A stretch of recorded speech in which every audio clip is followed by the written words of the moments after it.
ጉዳይ በእስራኤል ዳንሳ ግንቦት ላይ ምን ይሆን? የመንግስት ምርጫ የዚህ ዓመት ይፋ ሆኗል። የምስራች ዛሬ ሰበር ዜና ይዤ መጣሁ። የተቀባ ሙዝ ማከፋፈል ጀምረናል።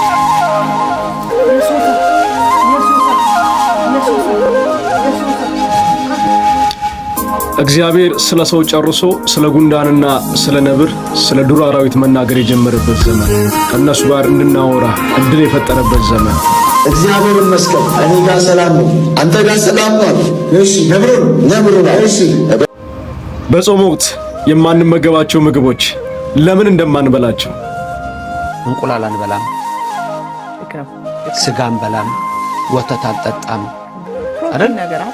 ወተት አንጠጣም። ፕሮቲን ክርስቶስ ኢየሱስ ያላመነ መጨረሻው ፍርድ እንዳለበት መጽሐፍ ቅዱስ በደንብ አጠንክሮ ይናገረናል። እኛ ስለማንፎክር ነው እንጂ አንድም ኦርቶዶክስ ሲኦልን አያያትም። ታውቃለህ? ይሄን አማኝ ነኝ፣ ድኛለሁ፣ አምልጫለሁ፣ መዳን በእምነት ነው ለምትሉ እናንተ መልእክት አለ። መዳን በእምነት ብቻ ንገሩት። ኧረ እሷ ትመጣለች አልተባለ። መጽሐፍ ሲሄድ እንዳያችሁ ተመልሶ እንዲሁ ይመጣል የተባለው ለኢየሱስ ነው። ስሙት፣ እመቤታችን ትመጣላችኋለች፣ ትምጣላችሁ ከነ ልጇ በቤታችን ትንገስ። የመዳኛው መንገድ አንድና አንድ ነው። እሱም እውነት፣ ሕይወት፣ መንገድ የሆነው ክርስቶስ ኢየሱስ ብቻ ነው። ተጠማ ቢኖር ወደ እኔ ይምጣና ይጠጣል እንጂ። ሰላም ጤና ይስጥልን ክቡራትና ክቡራን ውድ ቤተሰቦቻችን፣ ቆይታ ሁሉ ሰላም ነበር? እግዚአብሔር ይመስገን። ሌላ የምሕረት ቀን ተጨምሮልን እንደገና በሌላ ቪዲዮ ወደ እናንተ ተመልሰን መጥተናል። እንደ ሁሉ ጊዜው ለእናንተ ይጠቅማሉ፣ ያስተምራሉ ያልናቸውን ቪዲዮዎች ቀንጨብጨብ አድርገን ይዘን ተመልሰናል። ውድ ቤተሰቦቻችን ታዲያ እርሶም ይህንን ቪዲዮ ላይክ በማድረግ ጀምሩት። አዲስ የሆናችሁ ለዚህ ቻናል ደግሞ ሰብስክራይብ አድርጉን፣ ይጠቅመናልና። ስለዚህ እስከ ቪዲዮ መጨረሻ አብራችን ቆዩ። ነብያችን ዛሬ ስለ ግንቦቱ ምርጫ ምን አሉ? አድምጠን እንመለሳለን። የመንግስት ምርጫ የዚህ ዓመት ይፋ ሆኗል። የምስራች ዛሬ ሰበር ዜና ይዤ መጣሁ። ሁላችሁም እንደምታውቁት በዚህ በኢትዮጵያ ምድር ለ40 ቀን የሚቆይ ጾም ጸሎት ገብቼ ነበርና በእነዚህ ጊዜያቶች ውስጥ ከጌታ የሰማው ሜሴጅ ነበረ። በተለይ በዚህ ዓመት ያለው በዚህ በኢትዮጵያ ውስጥ የሚደረገው ስለ መንግስት ምርጫ ጉዳይ በተመለከተ ከጌታ የሰማው ነገር አለ።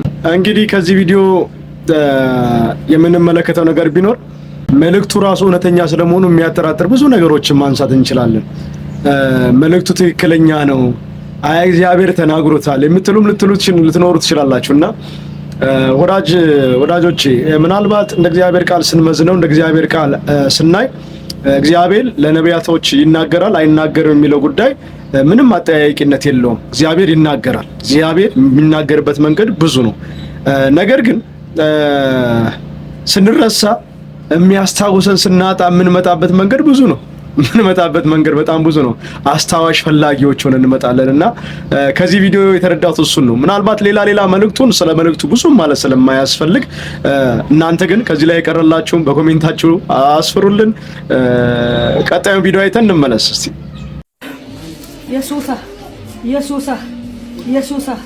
Yesusa kakis adila kakis anna kakis mari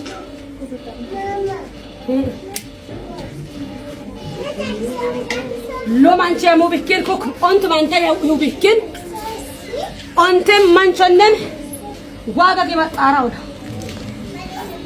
Jesus kawronno isuwin uwomoygin is kagubawor afutato manni ለማር ማንሽ ማንታ ቀርቷል። ከጉባኤው አፉታቶ ኤሞ ግን ማጨስ ከማለት ግን ወን ኮሮሞሽ ከሞ ቶሚ አደ ወሸከማ ዋ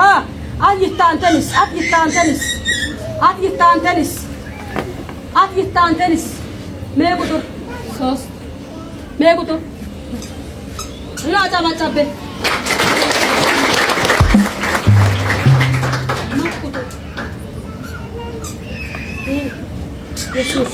አጫማጫበ Laito.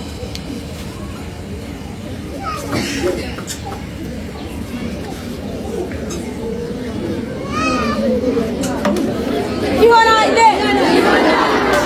to ምናልባት አሁን እያየን ያለነው ሙዝ የተቀባ ሙዝ ነው። ይሄ የተቀባ ሙዝ እንግዲህ በችርቻሮ ዋጋ እየተሸጠ ነው፣ እየተከፋፈለ ነው።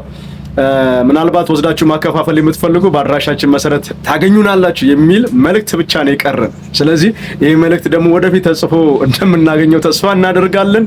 ቀጣይ ቪዲዮ አይተን እንመለሳለን። ውድ ቤተሰቦቻችን እናንተ ደግሞ ሀሳባችሁን በኮሜንት ላይ አስቀምጡልን። እስከ ቪዲዮ መጨረሻ አሁንም አብራችሁን ቆዩ። እግዚአብሔር ይመስገን እኔ ጋር ሰላም ነው። አንተ ጋር ሰላም ነው? እሺ ነብሩ እሺ። በመጀመሪያ ዙር መናገር ምናምን ሳይሆን ድምፁን አሰማ። ከዛ ወደ ዛፍ ተዘለለ። ፊቱ ላይ ባትሪ ያበራው። ሰላም ነው እኔ ጋር፣ አንተ ጋር ሰላም ነው? እግዚአብሔር ይባረክ። ደህና ቆይ ብያልኩት ሄደ። የሚገርም ነው በጣም። እሺ በነጋቱ ስመጣ ነው በሚቀጥለው ቀን ሲመጣ እንደ ሰው አወራኝ። ምን አለ? ሰላም ነው እኔ ጋር ሰላም ነው። አንተ ጋር ሰላም ነው ባልኩበት ሰዓት እኔ ጋር ሰላም ነው። ዙሪያዎች ሁሉ በጥበቃ የተሞሉ ስለሆነ ምንም አትፍራ፣ ሰላም ይሁንልሃል። በእኛ ነው የምታወሩት ከነብሩ ጋር?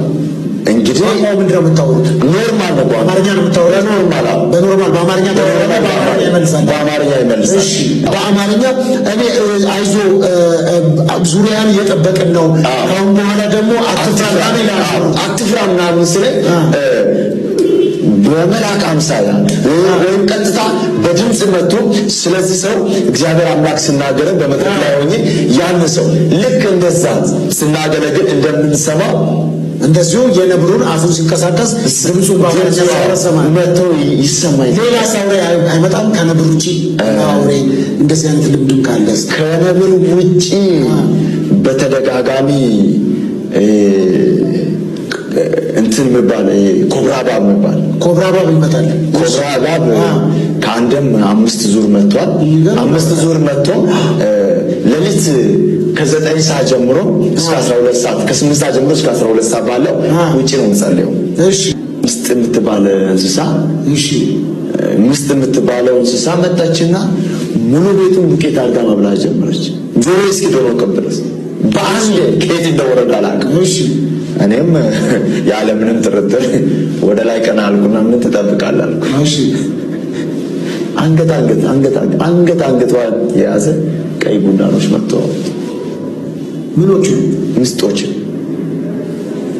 ምስጦቹን ምን እንዴት ነው የያዘ? ምንድነው አንገታቸውን ይዞ ተሸክመው።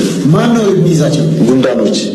ምስጥ የሚባል እንስሳው ጉንዳኖች ይዘው እንዴት ያዟቸው ታዲያ? አሁን ለምሳሌ ይሄ እስክሪብቶ ትንሽ ነው፣ ይሄ ስልኩ ትልቅ ነው። እስክሪብቶ ስልኩን ይዞ እንደመሄድ ማለት ነው እኮ እያልከኝ በለው እኮ። ስለዚህ ጉንዳኖቹ ምስጦቹን አንገታቸውን ይዘው ቸር ነው እግዚአብሔር በእውነት። እንደ ሰው ቢሆን ኖሮ ስንት መዓትና ስንት ቁጣ እሳት በዘነበብን ነበር። አንተ ደግሞ ማን ነው የሚሉ ከወዴት ነው የመጣኸው? አድራሻስ የት ነው? የትኛው ቤተ ክርስቲያን? አድራሻ አለ ወይ? ጥያቄያችን አንዱ ይሄ ነው መሆን ያለበት። ምክንያቱም ሰውን ከባክግራውንዱ በደንብ ለይቶ ማወቅም ስለሚቻል ማለት ነው። ስለዚህ እንግዲህ አንተ ደግሞ ወደፊት መምጣት ፈለክ፣ መታየትን ፈለክና አሁን ከጉንዳና ከቁንጫ ጋር እግዚአብሔር ስለሰው ጨርሶ ከእንስሳ ጋር የሚያወራበት ዘመን እየሆነ መጥቷልና ጌታ አእምሮን ይክፈትልህ፣ ልብን ይክፈትልህ። እንቁላል አንበላም፣ ስጋ አንበላም፣ ወተት አንጠጣም። ፕሮቲን ነገር አይደል? ወተት አንጠጣም። ፕሮቲን ካልን ባቄላ እንበላለን አይደል? ይኸውልሽ አሁን ብዙ ሰው እንደዛ ይመስለዋል። ኃይል ከሚሰጥ ምግብ ይላል። የሚገርም ነገር ልንገርሽ ትዕግስቴ። እሺ እነዚህን ምግቦች የማንበላበት ምክንያት በሴክሹዋል ሪሌሽንሺፕ በወንድና በሴት የግብር ግንኙነት የመጡትን ነው የማንበላ የምንጾመው። በግብር ለምሳሌ እንቁላል የወንድ ዶሮና የሴት ዶሮ ግንኙነት ነው። ትክክል። በግ ብንበላ ወንድ በግና የሴት በግ ግንኙነት የፈጠረው ውጤት ነው። በሬም እንደዛው ነው። ስለዚህ በጾም በግብር በወንድና በሴት ግንኙነት የመጡ ምግቦችን ነው የምናቆመው። የፕሮቲን ምግቦች እንደዚህ የምንላቸው አስተማሪው ሲያስተምር የማዳበሪያ ነው። ሚስጥራዊ ነገር ግን በግብር ግንኙነት የመጡትን እነዛ እናቆማለን። ለምሳሌ ማር እንዴት ትበላላችሁ? አንድ እቴም ጠይቃኝ ነበር። አንድ ነጭ ነውና ጠይቋት ወተት አሳጠጡ እንዴት ማር ስትበላላችሁ? ማር ማለት በጣም እንትን አለ ማለት ማር እኛ የምንለው ምንድነው? ንብ በድምጽ ነው። ሩካቤው ግንኙነት የለውም ይነሱ በድምጽ ነው ማር የሚመጣው። ስለዚህ ከዚህ የተነሳ ነው እህሎችን አታክልት ነገሮችን የምንመገብበት ምክንያት ራሱ እስከዚህ ደረጃ ድረስ ያሉ ናቸውና በጣም ወሳኙ ነገር ምንድነው መሰለሽ? ከህግ ሁሉ ከትእዛዝ ሁሉ የመጀመሪያ ጾም ነው። ከአስርቱ ትእዛዛትም በፊት የተነገረው ገነት ውስጥ ገና እያለ ጾም ነው። አትብላ አትብሊ የጾም እኮ ትእዛዝ ነው። ዛፉ ብዙ ሰው ምን ይመስለዋል? ዛፉ እንትን ያለው ይመስለዋል፣ መርዝ ያለው ይመስለዋል። በፍጹም እግዚአብሔር መርዝ ያደረገውና የፈጠረው ፍጥረት የለም። ምንድነው ችግሩ? ትእዛዝ ማፍረስና ትእዛዝ መጠበቅ ነው። እና የሞትን ዛፍ ቀጥፎ በላ ብለን ስንሰማ ዛፊቱ የሞት የምትመስለዋለች አይደለም። ትእዛዝ የማፍረስና ያለ ማፍረስ ነው። ስለዚህ የጾም ትእዛዝን ያፈረሱት። ስለ ጾም ጸሎት የተነሳው ሐሳብ እንደሰማችሁት ነው። ስለ ጾም የተነሳው ሐሳብ በሙሉ ጄኔራሊ እንደሰማችሁት እንዳደመጣችሁት ነው። ነገር ግን እናንተ ቤታችሁ መጽሐፍ ቅዱሶቻችሁን አውጥታችሁ በኢሳይያስ ምዕራፍ 58 ከቁጥር 1 ጀምሮ ያለውን ሙሉ ምዕራፉን አንብቡት። እግዚአብሔር የሚቀበለው ጾም የትኛው እንደሆነ፣ እግዚአብሔር የማይቀበለው ጾም የትኛው እንደሆነ በደንብ ግልጽ አድርጎ የሚያስቀምጥ ይመስለኛል። ምናልባት የተለየ ሐሳብ የተለየ ጥያቄ ያላችሁ በኮሜንት ላይ አስፍሩልን። ለዚህ ብቻ ቪዲዮ ብቻ የሚሆን ስለ ጾም ጸሎት ማለት ነው ቪዲዮ ሰርተን ወደ እናንተ የምናደርስ ይሆናል። እስካሁን ሰብስክራይብ ያላደረጋችሁ አዳዲስ ቤተሰቦቻችን ሰብስክራይብ አድርጉን፣ ይጠቅመናል። ላይክ ያላደረጋችሁ ደግሞ ላይክ አድርጉ። እስከ ቪዲዮ መጨረሻ አብራችሁን ቆዩ። ቀጣዩን ቪዲዮ አይተን እንመለሳለን። መልካም ቆይታ። እኛ ስለማንፎክር ነው እንጂ አንድም ኦርቶዶክስ ሲኦልን አያያትም። ታውቃለህ? ይሄን መፎከር አንፈልግም። በትህትና ውስጥ ስለምንኖር ነው። አንድም ኦርቶዶክስ ሲኦልን አያያትም። በንስሐ ሕይወት የተመላለሰ ሁሉ ወደ መንግስቱ ነው የሚገባው። እኔ ሁሌ የምጠይቀው አንድ ጥያቄ አለ። ከዚህ በፊት ጠይቂያችሁ እንደሆነ አላውቅም። 100 ብር ከኪሳችሁ ወድቆ ጭቃ ቢነካው ትታችሁ የምትሄዱ ትቶ የሚሄድ 100 ብር ጭቃ ነክቶት ከኪሳችሁ አለ የለም እንዴ? አንድም ሰው ምን ነው ትታችሁ አትሄዱ? እንግዲህ ቪዲዮ እንደሰማችሁት አሁንም እንደተመለከታችሁት ነው። ወደ እግዚአብሔር መንግስት መግቢያ በሩ አንድና አንድ ብቻ ነው። የሃይማኖት ጥላ ውስጥ መኖር ሳይሆን በሃይማኖት ጥላ ውስጥ መቆም ሳይሆን በክርስቶስ ኢየሱስ አምኖ የዘላለም ሕይወትን ማግኘት ብቻ ነው የዘላለም መንግስትን የሚያስወርሰው። ስለዚህ ማንም በክርስቶስ ኢየሱስ ያላመነ አሁን በፍርድ ውስጥ ነው ያለው፣ በፍርድ ስር ነው ያለው። ስለዚህ የመዳን ቀን ደግሞ አሁን ነው። ስለዚህ የሃይማኖት ጥላ የሆነ ተቋም ውስጥ መግባት የሆነ እንትን ጥላ ውስጥ ገብቶ የዛ አባል መሆን መንግስተ ሰማያትን አያወርስም። የመንግስተ ሰማያት መግቢያ በሩ ክርስቶስ ብቻ ነው። እውነት፣ ህይወት፣ መንገድ እኔ ነኝ። በእኔ በቀር ካልሆነ ማንም ወደ እግዚአብሔር መንግስት ሊገባ አይችልም። አለቀ። ትእዛዙ ይህ ነው። ስለዚህ የሃይማኖት ጥላ ውስጥ መቆም፣ የሃይማኖት ካባ ውስጥ መሸፈን የእግዚአብሔር መንግስት አያስወርስም። ምንም ጥያቄ የሌለው የክርስቶስ የመምጣቱና የመሞቱ የመነሳቱ ዓላማ ሰው በክርስቶስ ኢየሱስ አምኖ የዘላለም መንግስት ማግኘት ነው። ስለዚህ የሃይማኖት ጥላ ውስጥ መቆም የዘላለምን ህይወት አይሰጥም። ሐሳባችሁን በኮሜንት ላይ አስቀምጡ። ወደ ቀጣይ ቪዲዮ ሄደን እንመለሳለን። ስሙት። እመቤታችን ትመጣላችኋለች፣ ትምጣላችሁ። ከነ ልጇ በቤታችን ትንገስ። የሚያስጨንቃችሁን ከናንተ እግዚአብሔር ያርቅላችሁ። በወርቅ ልብሷም ትሸፍናችሁ፣ በብርሃን መስቀሏም ትባርካችሁ። የልባችሁን ሐሳብ ትፈጽመላችሁ። እግዚአብሔር ስለሷ ብሎ ይማረን። ጽኒት በድንግልና ስርጉት በቅድስና ጸጋውን ክብሩን እንዳይነሳን ልጅሽ ወዳጅሽ ድንግል ሆይ ለምኝልን። አሜን። እምትመጣልን ማርያም ሳትሆን የእግዚአብሔር ቃል እንደሚናገረው በሐዋርያ ሥራ ምዕራፍ 1 ላይ እንደሚናገረው መላእክቱም ስለ ኢየሱስ መመለስ ሲመሰክሩ እናንተ የገሊላ ሰዎች ስለምን ወደ ሰማይ ትኩር ብላችሁ ትመለከታላችሁ? ይህ ወደ ሰማይ ሲሄድ ያያችሁት ጌታ ተመልሶ እንዲሁ ይመጣል ብሎ ሲናገር የተናገሩት ስለ ክርስቶስ ነው። ምስክርነታቸውን የሰጡት ስለ ክርስቶስ ነው እንጂ ስለ ማርያም አይደለም። ማርያም ለሰው ልጅ አትመጣም። የሚመጣው ለሰው ልጅ ኢየሱስ ክርስቶስ ብቻ ነው። ሲሄድ ያዩት ጌታ፣ ለሐዋርያቱ የተገለጠው ጌታ፣ ወደ ሰማይ ሲሄድ ያዩት ጌታ እንዲሁ ተመልሶ ይመጣል የተባለው ለኢየሱስ ነው። ስለዚህ ማርያም አትመጣም። መጽሐፍ ቅዱስ አይልም፣ መጽሐፍ ቅዱስ አይናገርም። እንደ እግዚአብሔር ቃል መኖር ካለብንና እንደ እግዚአብሔር ሐሳብ መመራት ካለብን መመሪያችን መተዳደሪያችን የእግዚአብሔር ቃል ከሆነ ስለዚህ የእግዚአብሔር ቃል የማይለውን በማስተማር ትውልድን አናጣም። ወደ እግዚአብሔር ቃል ትውልድን በመመለስ እውነተኛው መንገድ እናሳይ። ብቸኛው አማራጭ ለሰው ልጅ ተስፋ የሆነው የመምጣቱ ምልክት የሚሆነው ስለ ክርስቶስ ኢየሱስ ብቻ ነው። ምንም ጥያቄ የሌለው። ማቴዎስ ምዕራፍ 24 ስለ መምጣቱ ምልክት የሚናገረው ይሄንን ነው። ስለ መምጣቱ ምልክት ንገረን ባሉት ጊዜ የተናገራቸው ብዙ ሐሳቦች አሉ። እናንተ ከቁጥር 1 ጀምሮ ያለውን ስለ ክርስቶስ መምጣት ምን እንደሆነ ምን እንደሚመስል እሱ ማግኘት ትችላላችሁ። ግን ማርያም አትመጣም። የሚመጣው ኢየሱስ ብቻ ነው። ቀጣይ ቪዲዮ እንዲህ መዳን በእምነት ብቻ ነገሩት። ጎናቸው መዳን በእምነት ብቻ ነው እና ጳውሎስ እንደዚህ ያለ በአገሩን በሙሉ አሳበደው። አገሩ በሙሉ መዳን በእምነት ነው፣ መዳን በእምነት ነው፣ ስራ የሚባል ነገር የለም፣ አያስፈልግም ምናምን ብለው በቃ አገር ምድሩ በሙሉ እምነት ብቻ ነው፣ ስራስ አያስፈልግም የሚል ባላንስ የሳተ ነገር ህዝቡ መሃል ገባ። ጳውሎስ እንደሱ አይነት ትምህርት የለው። መዳን በእምነት ብቻ ነው፣ ትክክል ነው። እውነተኛ እምነት ግን ስራን ገንዘቡ ያደረገ ነው። ይሄ የጳውሎስ ስብከት ነው፣ የሁል ጊዜ ስብከቱ ነው። ሌሎች ደብዳቤዎችን ማንበብ እነ ተሰሎንቄን ሲጽፍ የእምነታችሁ ስራ፣ የፍቅራችሁ ድካም እና የተስፋችሁ ጽናት፣ እነዚህ በሙሉ አማኝ አምኛለሁ የሚለው ብቻ ሳይሆን እምነቱ በስራ ፍቅሩ በድካም ተስፋው በጽናት ይታያል። የጳውሎስ ትምህርት ሙሉ ነው። ግን ጫፉን ይዘው እየሮጡ ሲያስቸግሩ ለጳውሎስ ደብዳቤ የተጻፈ ባላንስ ነው ይሉታል። የያዕቆብ ደብዳቤ። ያዕቆብ ደግሞ አዎ መዳን በእምነት ነው ይላል። ግን ደግሞ ይሄኛው እምነት ስራን ገንዘቡ ያደርጋል። በስራ የተገለጠ ነው የማይኖር እምነት። እሱን እምነትማ ይልና እዚህ ደብዳቤ ላይ ሰይጣንም ያምናል። የሰይጣን እምነት የሚባል ትምህርት እኔ አላውቅም። ያዕቆብ ግን ምን አለ? እንደዚህ አይነት እምነት አጋንንትም ያምናሉ አለና እንደውም ይንቀጠቀጣሉ። ግን ምላሽ የለውም፣ አይኖርም። ግን ወደ ጽድቅ ግን አይመጣም። ኢየሱስን ወደ መምሰል መቼም ሰይጣን አይመጣም።